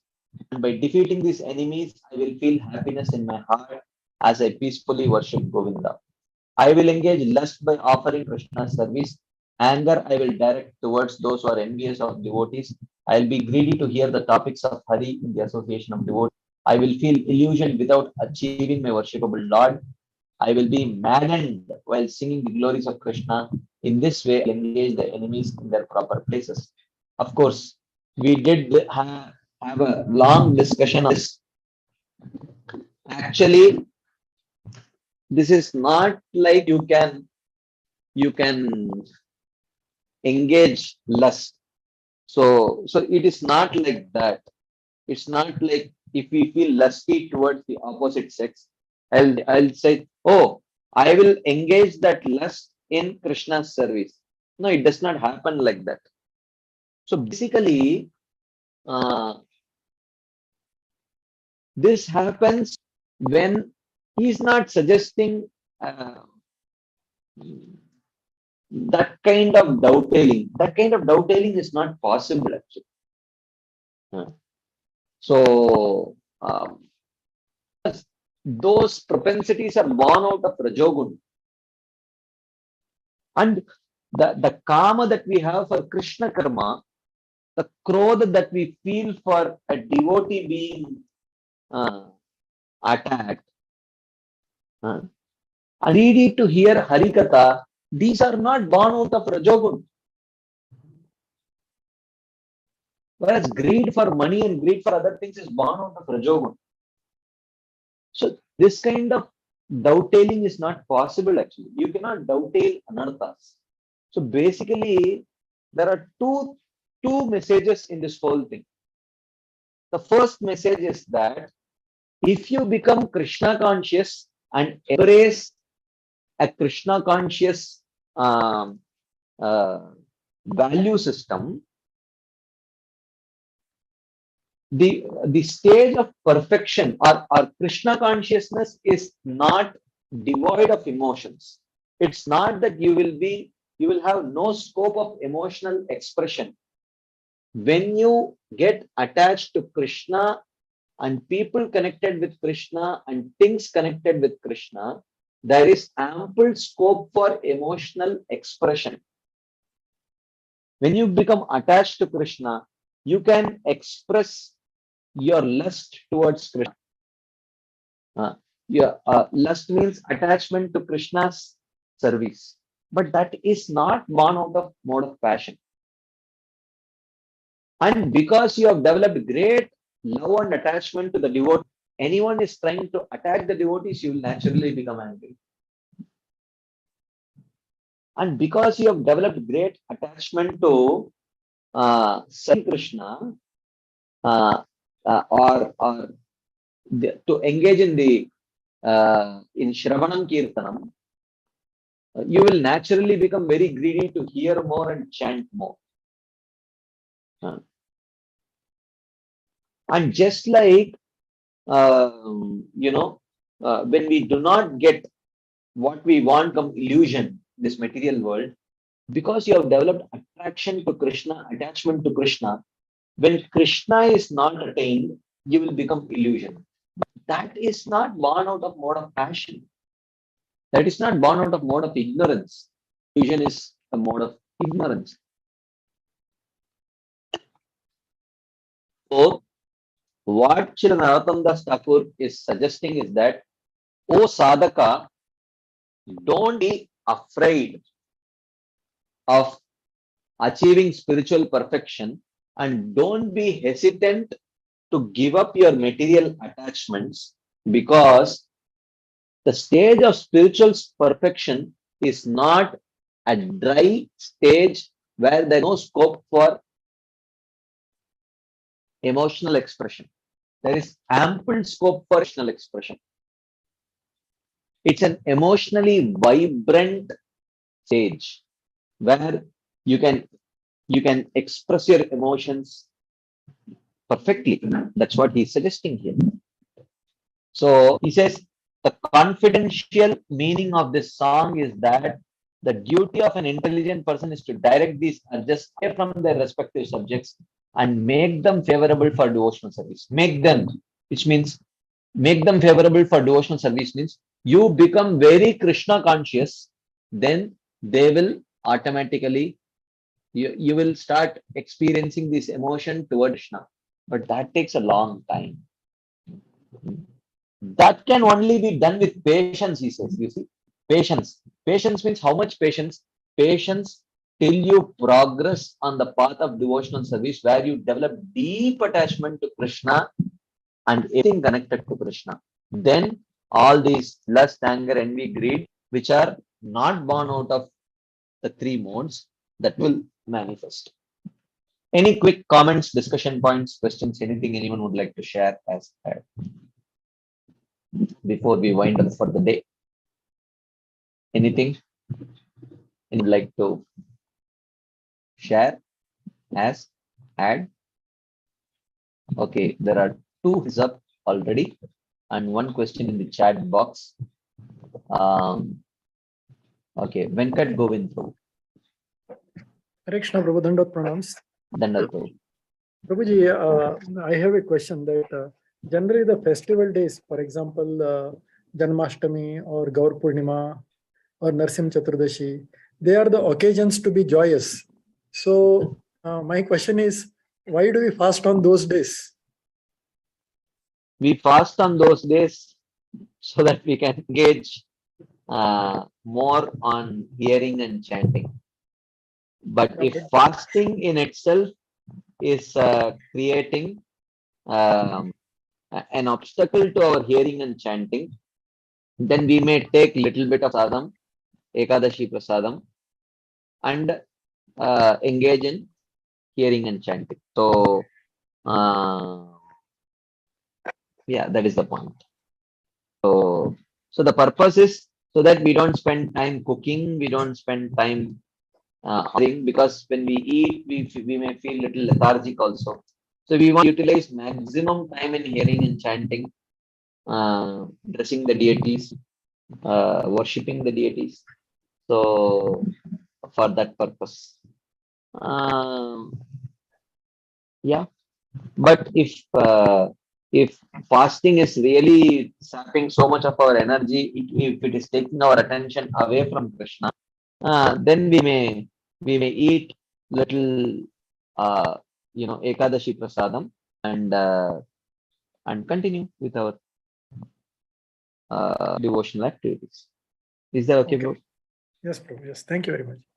Hare Krishna. Anything else? There are a few questions in the chat box. So would the anger towards non-devotees means, does it mean outlashing them? No. I mean, we don't become angry towards non-devotees. I mean, this is at a later stage. I mean, first, the most important thing is we need to develop attachment to devotees. And as a result of that attachment, let anger naturally manifest, And yeah, that's the most important thing. So what we do when we have past scars and struggles from relationships, friendships, how to overcome that? Well, of course, that's a whole big topic in itself. How can one heal themselves from having gone through situations and current struggles? Yeah, it's difficult actually.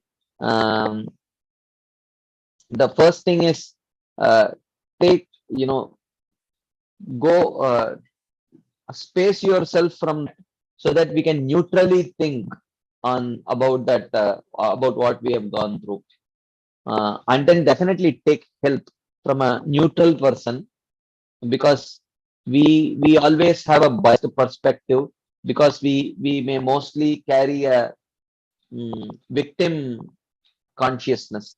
We may be carrying victim consciousness, therefore we may look at it in a very biased.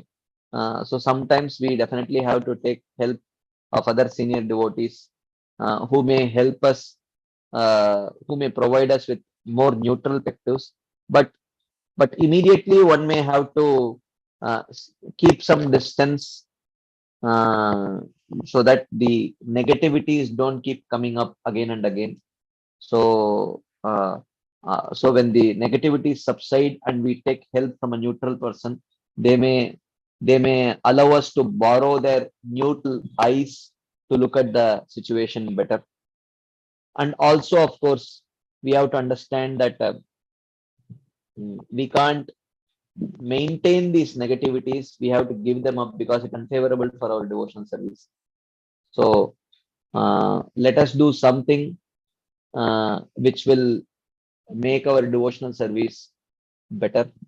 So we have to be determined to resolve it, but we don't have to resolve it immediately, because it may not be resolvable immediately. But we have to be determined that I have to resolve it somehow or other, sooner or later. It has to be resolved. So that we have to be very clear, because otherwise, if we carry that negativity and allow the other devotee to carry that feeling of being offended, then it is unfavorable for our progress on the path of devotional service. So we have to rectify and resolve it, but it need not be done immediately.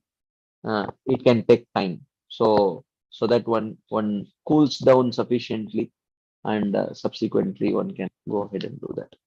Anyways, I think, oh my God, we are 8 minutes over time. I am sorry for going over. So we will pause here and continue this discussion next week. Thank you all very much for your patient listening and your enthusiastic participation.